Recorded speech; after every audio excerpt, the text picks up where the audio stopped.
Obviously the duck decor throughout the entire thing, down to the chandeliers and the lights have ducks. When I first opened, I gotta admit, I had one duck dish on the menu. I thought, okay, we're the duck inn, it gives us an idea of the motif in the place. I didn't think we were gonna sell that much duck.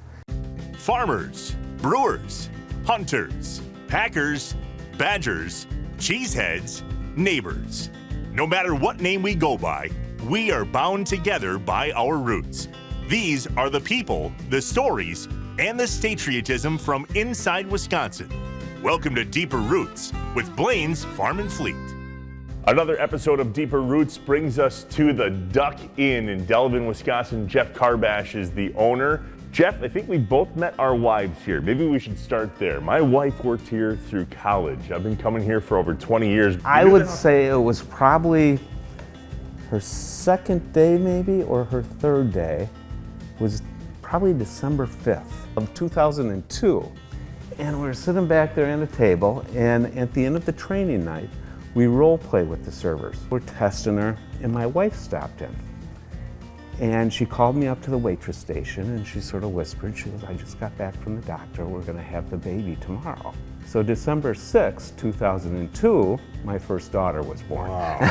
So that's why I'll always remember your wife in training. I found out today that my wife wrote the history for the Duck Inn website. Right. She do that like December 7th of 2002? Oh, I don't have the exact date on. I'm not that good, Trevor.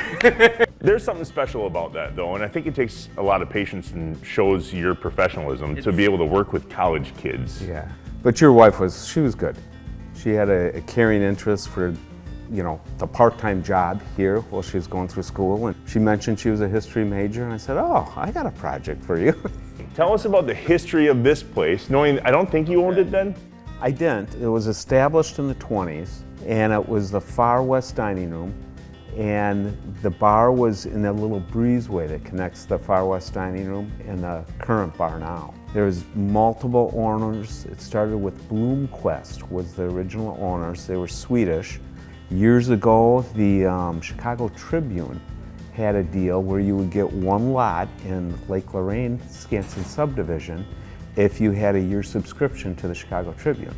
And then after you had 4 lots, you could build a cottage. Well, the Bloomquist built the Duck Inn, and they had little one-room cabins, I should say, where the current bar is, and they started it. And then Prohibition hit, the cabins turned into warehouses, and it turned into a pretty rough bar. And then after Prohibition, you would see a lot of supper clubs start up, because what happened there was the cities would allow liquor licenses, but they wanted them out of the municipalities. But you had to serve food. So then you would have your fish fry special on Friday, or prime rib on Wednesday, or roasted chicken on Monday. That's how sort of supper clubs evolved.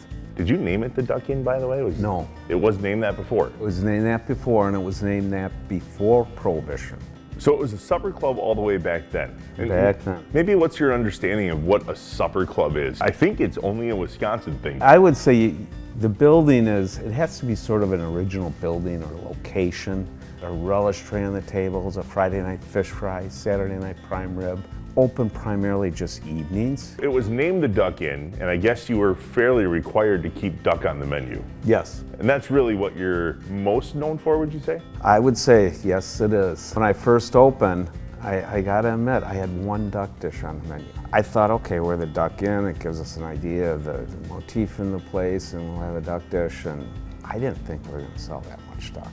Now we have 3-4 different types of roasted duck. Obviously the duck decor throughout the entire thing, down to the chandeliers and the lights have ducks, and there's a duck decoy literally everywhere. I think if the phone rings, it's a duck quack. There it is. Yeah. There's the quacking duck. There's something else that you do very unique here, and it is blue cheese stuffed olives for old fashions. Amanda has taught our boys how to pull the pimento out and stuff blue cheese with a spoon. We had a customer that was coming in, and this is one of the things that's great about the supper club industry. And he saw us painfully, you know, we had this little blue cheese stuffer where you pack the cheese in and you hold the olive and you shoot it down. And he saw this and he developed a piece of equipment for us out of a caulk gun. He made a stainless steel cylinder, a screw-on cap, and a plunger, and you put your cheese in this, and then you just squirt the cheese out and you go from olive to olive. Now I have learned if the cheese comes out of the refrigerator and it's really hard, you get Popeye forearms. It can be really difficult. So why'd you get into it? And it was over 30 years ago now? You've owned this over 30 years? Nobody wanted to hire me. So you hired yourself? I hired myself. Congratulations. I worked my way through college in restaurants, primarily in the kitchen. When I got out of school, I was actually trying to get out of the industry a little bit. And I was managing restaurants at the time, and I thought, I want to own my own. I was tired of being the ping pong ball where you're dealing with the ownership and you're dealing with the staff, and I wanted to make my own decisions. It's one of the finer, most well-known supper clubs in Wisconsin, specifically here in the southeast portion of the state. What has kept you in it for 30 years? Well, for me, one thing I always liked about the restaurant industry, if I was in the kitchen or the front of the house, you come into work, and next thing you know, your shift's done. And I think it's because of all the people around and the pace that you have to keep going. It is the people and the lifestyle that you get with running a facility like this. And then as time goes on, it gets even harder to leave. I have spent a time or two at your bar, and I feel like you make old fashions differently here. If you walk in the bar, you don't realize that bar was completely gutted down to the studs in 2019 and rebuilt. We were having trouble with things falling through in the floor and the coolers just all busted up. I want all new equipment back here, but I want the same feel like you're walking into a place that was here since 1940. Tell me about the fish tank behind the bar. What's that? The old bar had like a scene with a pond and a duck and a little waterfall. And then there was storage underneath it. And for all the years I'd be sitting here, having a cocktail at the bar, and I'm like, if I ever redo this bar, that pond has to be flowing down into a fish tank. I thought that would be sort of a really cool idea. And when we gutted the bar and all the workers were in here, they all thought I was nuts. Why is he putting a fish tank on the floor? But now that it's done, it's pretty cool. Something about a supper club bar and old fashions, which I think are being made. Probably brandy old fashions. Sweets are, Cam, what do you think? Brandy old fashioned sweets? Brandy sweets, that's the name of the game. Brandy sweets, the name of the game. You make really good brandy old fashioned sweets. I'm only gonna have 1 or 4, we'll see. What is it about a supper club bar that's so special in Wisconsin? I think it's a very cozy, homey atmosphere.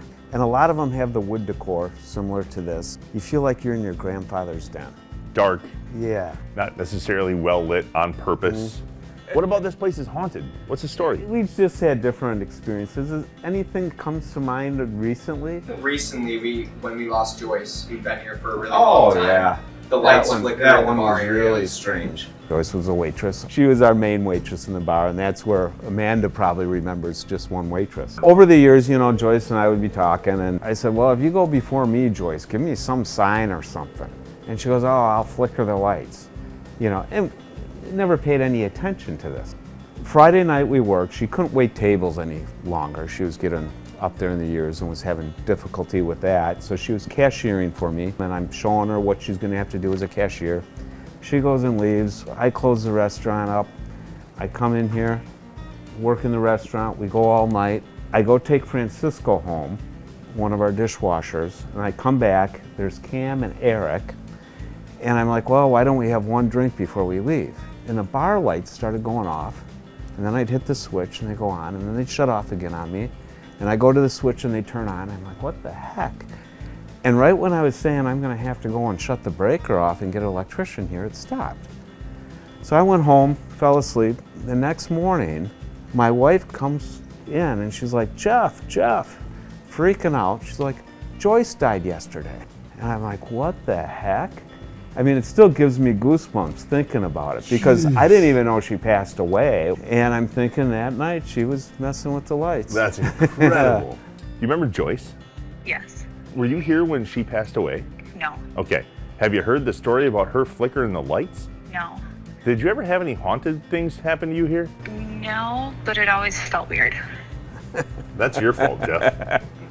Bye. There is a lot to say about a good old supper club, but also about deep-rooted stories. And I think that's why we wanted to come and tell this story, Jeff. You've been doing this over 30 years, but this thing was a speakeasy in the 1920s. You may not know this, but in that speakeasy room that we were talking about, we actually had our engagement dinner. Our whole family came out. We announced to my grandparents that we were getting married on their anniversary, which is April 26th. That's cool. And it's a huge part of my story. I mean, I didn't meet Amanda here, but yeah, cheers to that. Hey, yeah. We love this place and everything about it.